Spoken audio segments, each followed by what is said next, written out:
그럼 판을 더 키워보면 어떻겠습니까? 평소 조공하던 물품에 공려 100을 더하고 거기에 인삼채굴권까지 걸어보시죠. 이어는 음식 대진의 판을 더 키우자며 조선의 인삼채굴권까지 달라는 망발을 하는 명나라 사신 우군을 보고는 그가 하는 말은 더 이상 들을 가치가 없다고 생각했습니다. 이미 임송제를 통해 우군과 조선의 성인제가 내통하고 있다는 사실을 알았기 때문에 우군의 말이 더 교활하게 느껴질 수밖에 없었죠. 하지만 간밤에 성인제가 우군에게 은과 장부를 넘겼단 걸 공기를 통해 전해들은 임송제는 이번 기회에 명나라 사신 우군과 역적의 무리들을 한 번에 제거해버릴 기회라고 생각하면서 차라리 잘 되었다고 판단했어요. 그렇게 지난밤 이현과 이야기를 맞춰놓은 대로 이현에게 눈을 찡긋하며 사인을 보냈고 이현은 그제야 알겠다며 임송제와 입을 맞춘 대로 조선이 원하는 조건을 제시하기 시작했습니다.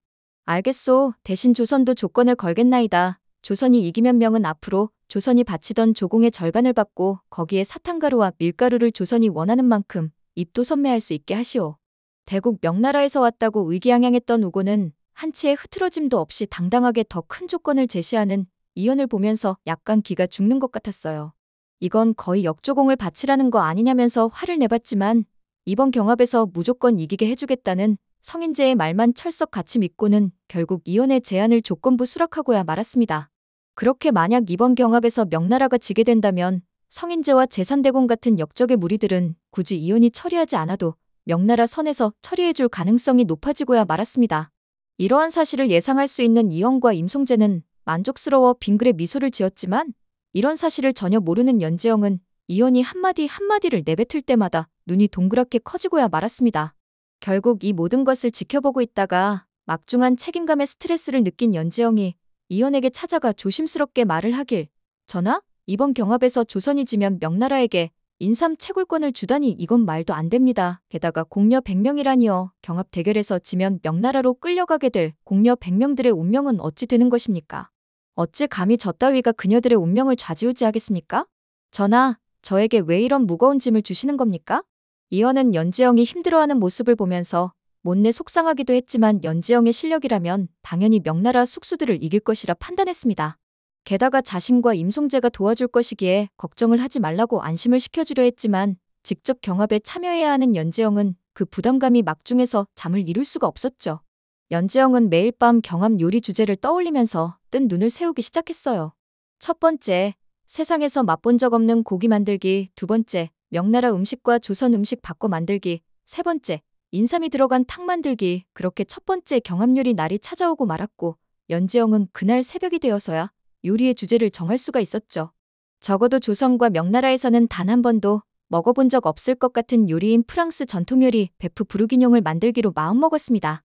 이는 프랑스 부르고뉴 지방의 대표적인 전통 스튜로 소고기와 레드와인, 양파, 버섯, 베이컨 등을 오랜 시간 천천히 끓여 깊은 풍미를 내는 요리였죠. 경합 시간이 1시즌, 즉 2시간으로 제한되어 있기에 더 깊은 맛을 내기 위해서는 특별한 조리 방법이 필요했고 또한 레드와인을 대신할 만한 전통주도 찾아야 했기에 연재영의 머리는 터져나갈 것 같았습니다. 하지만 늘 그러하듯 자신감은 올림픽 금메달급이었습니다. 내가 만든 베프 부르기뇽을 먹고 한 번에 뿅 가지 않은 사람은 없었다고. 너네 내가 만든 버터 들어간 마카롱 먹고 놀란건 놀랄로자도 아니게 만들어주마. 그런데 중국의 숙수들 또한 만만치 않은 음식을 준비했으니 바로 강한 불맛과 진한 향신료로 재료 본연의 식감을 살린 볶음 요리인 마라샹궈였죠. 이미 연재영이 만들어준 불맛 고기와 고추장 비빔밥을 맛보고 이 두 가지 맛에 빠져 있었던 이현이었기에 명나라 숙수들이 만든 마라샹궈는 가히 충격적이라 할 만했습니다. 그런데 아이러니하게도 연산군이 받은 충격에 비해 명나라 사신 우군이 받은 충격은 훨씬 컸어요. 명나라 태자를 키우며 온갖 산의 진미를 다 먹어본 우군은 연재영이 만든 비프 베르기뇽을 먹고는 너무 놀라 재채기를 시작하고야 말았죠. 정말 맛있는 음식을 먹을 때만 재채기를 하는 우군의 습관을 알고 있는 명나라 숙수들은 망했다는 생각에 고개를 수그리고 좌절했고 송구하다면서 고개를 들지 못했습니다. 만약 자신들이 경합에서 지게 된다면 이현이 제시한 제안들을 받아들여야 했고 그건 명나라로서는 도저히 받아들일 수 없는 수치와도 같은 일이었으니까요. 명나라 숙수는 칼로 자신의 목을 칠하면서 우군의 앞에 가 무릎을 꿇었는데요. 저저저, 지금 뭐 하시는 겁니까? 그때 바로 연재영이 앞으로 나서며 명나라 숙수의 목이 날아가려는 것을 막아 서고야 말았습니다. 과거 동료 숙수들의 손목이 잘릴 뻔한 걸 목숨을 걸고 막아 섰던 연재영이 이번에는 명나라 숙수를 구하겠다고 나서는 모습이었습니다. 그때 명나라 우곤이 불같이 화를 내며 말하길 조선의 귀년 네가 아주 환장을 했구나. 이 자리가 어느 자리라고 나서는 게냐. 원래 우리 명나라에서는 최고의 실력이 아니면 목숨을 내놓는 법. 그게 바로 명나라가 제국이 된 비결이니라. 연지영은 제발 도와달라면서 이연을 향해서 구원의 눈길을 보냈고 이연은 명나라 숙수의 목이 잘려나가기 직전 달려와서 말을 하길 어허, 이게 지금 뭐하는 짓들이여? 왜 조선 땅에서 명나라 숙수의 목을 베는 게요? 나는 조선의 임금으로 그걸 용납할 수 없소이다. 대신 이번 판은 무승부로 하는 게 어떻겠소? 명나라 숙수는 이연의 제안이 내심 반가웠고 어쩌면 목숨을 부지할 수도 있겠다 싶었죠. 이연은 인자하고 여유로운 목소리로 말하길 명나라 숙수들이 만든 마라샹궈 또한 매우 맛있었소. 만약 마라샹궈를 먼저 먹고 연숙수가 만든 보부부르기똥을 나중에 먹었더라면 마라샹궈의 맛에 가리고 말아 보부부르기똥의 맛을 못 느꼈을 수도 있을 것 같아 내 내심 걱정을 하기도 했었소. 이 정도면 비등비등한 실력이라 할 수 있으니 그냥 무승부로 하고 다음 두 번의 경합에 더 집중할 수 있는 기회를 줘보는 게 좋지 않겠소. 연지영은 술술 말을 잘하는 이연을 보면서 기특하다는 눈빛을 보냈고 똥이 아니라 용이라고 정정해 주었지만 연지영의 말을 잘 못 알아들은 이연은 왠지 칭찬을 받은 것 같아 어깨가 으쓱으쓱 올라갔습니다. 한편 나인들을 통해 경합의 모든 과정을 다 듣고 있던 강목주는 이연과 연지영의 꽁냥꽁냥 소식을 듣고는 분노를 감추지 못한 채 소나기로 탁자를 내리쳤고 나인을 통해 맹숙수에게 무언가를 지시했습니다. 강목주의 지령을 받은 맹숙수는 얼굴이 어두워진 채로 해맑은 연지영의 얼굴을 쳐다봤습니다. 연지영은 맹숙수에게 파이팅이라며 손짓을 했고 결국 맹숙수는 자신을 구해준 연지영에게 위해를 가하라는 강목주의 명령을 따르지 않기로 결심했죠. 대신 연지영을 계속 위험에 빠뜨리려는 강목주의 죄를 세상에 알릴 기회만을 살피고 있었죠. 그렇게 첫 번째 경합이 무승부로 끝난 뒤 두 번째 경합 또한 무승부로 끝나고야 말았고 대망의 세 번째 경합만을 앞두고 있었습니다. 연지영은 세 번째 경합만큼은 압도적으로 승리해야겠다는 포부와 자신감이 하늘을 찌르고 있었고 반면 명나라 숙수들은 자신들의 목숨까지 구해준 연지영을 이기겠다는 생각보다는 그녀에 대한 존경심과 감사함에 전의를 상실하고 있었는데요.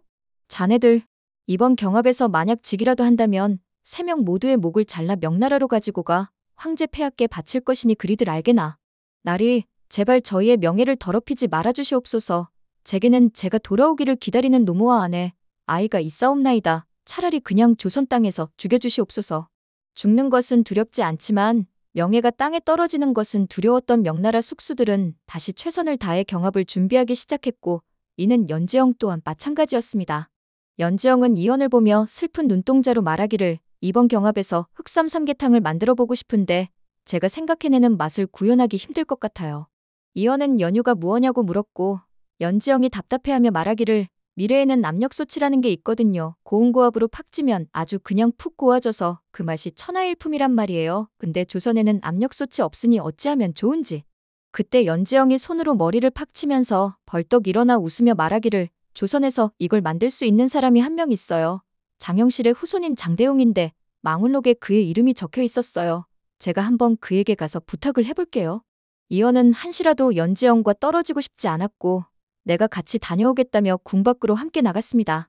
하지만 산속 높은 곳에 사는 장대웅의 집은 가도 끝이 없었으니 이연은 다리 아파 죽겠다며 앓는 소리를 하기 시작했죠.